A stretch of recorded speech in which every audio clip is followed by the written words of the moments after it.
സ്കൂളുകൾ തുറക്കാറായതോടെ വിദ്യാർത്ഥികൾക്കുള്ള നോട്ട് ബുക്കുകൾ വിപണിയിലെത്തിക്കുന്നതിനുള്ള തിരക്കിലാണ് വയനാട് പുൽപ്പള്ളി കൃപാലയ സ്പെഷ്യൽ സ്കൂളിലെ ഭിന്നശേഷിക്കാരായ വിദ്യാർത്ഥികൾ. ഇത്തവണ 10,000-ഓളം നോട്ട്ബുക്കുകളാണ് കൃപാലയ സ്പെഷ്യൽ സ്കൂളിലെ വിദ്യാർത്ഥികൾ ചേർന്ന് തയ്യാറാക്കിയത്.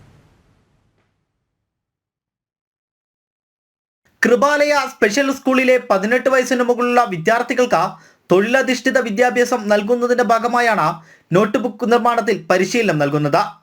ഇത്തവണ 18 വയസ്സിന് മുകളിലുള്ള 25 വിദ്യാർത്ഥികളാണ് ബുക്ക് നിർമ്മാണത്തിൽ പങ്കാളികളാകുന്നത്. തമിഴ്നാട്ടിൽ നിന്നാണ് സ്കൂൾ അധികൃതർ നോട്ട് ബുക്ക് നിർമ്മിക്കുന്നതിനുള്ള പേപ്പറുകളും പുറം ചട്ടയും എത്തിക്കുന്നത്. ഇത് അധ്യാപകരുടെ നേതൃത്വത്തിൽ വിദ്യാർത്ഥികൾ മനോഹരമായ പുസ്തകങ്ങളായി മാറ്റിയെടുക്കും. പേപ്പറുകൾ എണ്ണിത്തിട്ടപ്പെടുത്തി അടുക്കി വെച്ച തുന്നി ചേർക്കും. ബാക്കിയെല്ലാം മെഷീന്റെ സഹായത്തോടെയാണ്. കൃപാലയ സ്പെഷ്യൽ സ്കൂളിൽ 18 വയസ്സിന് മുകളിലുള്ള കുട്ടികൾക്ക് വൊക്കേഷണൽ ട്രെയിനിങ്ങിന്റെ ഭാഗമായിട്ട് നടത്തി വരുന്നതാണ് ബുക്ക് ബൈൻഡിംഗ് സെക്ഷൻ.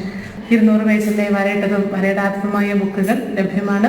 മറ്റ് സ്കൂളുകളും കോളേജുകളും എല്ലാം നമ്മുടെ സ്കൂളിനോട് സഹകരിച്ച് മുന്നേറി പോകുന്നു. ഇതിൽ നിന്ന് കിട്ടുന്ന ഒരു ആദായം കുട്ടികളുടെ തന്നെ പ്രവർത്തനങ്ങൾക്കും ജീവിതത്തിനും ആവശ്യമായിട്ട് ഇപ്പോൾ സ്കൂളിന്റെ മറ്റ് പ്രവർത്തനങ്ങൾക്കും ഒക്കെ ആയിട്ട് ഉപകരിച്ചു വരുന്നു. സ്കൂളിനോട് അടുപ്പമുള്ള വ്യാപാര സ്ഥാപനങ്ങളിലാണ് നോട്ട് ബുക്കുകൾ വിൽക്കുവാൻ വെച്ചിരിക്കുന്നത്. പൊതുവിപണിയേക്കാൾ കുറഞ്ഞ വിലക്കാണ് നോട്ട് ബുക്കുകൾ വിൽപ്പന നടത്തുന്നത്. പുസ്തകം വിറ്റുകിട്ടുന്നതിന്റെ ലാഭത്തിന്റെ ഒരു വിഹിതം അത് നിർമ്മിച്ച വിദ്യാർത്ഥികൾക്ക് നൽകുകയാണ് പതിവ്. ജനം, വയനാട്.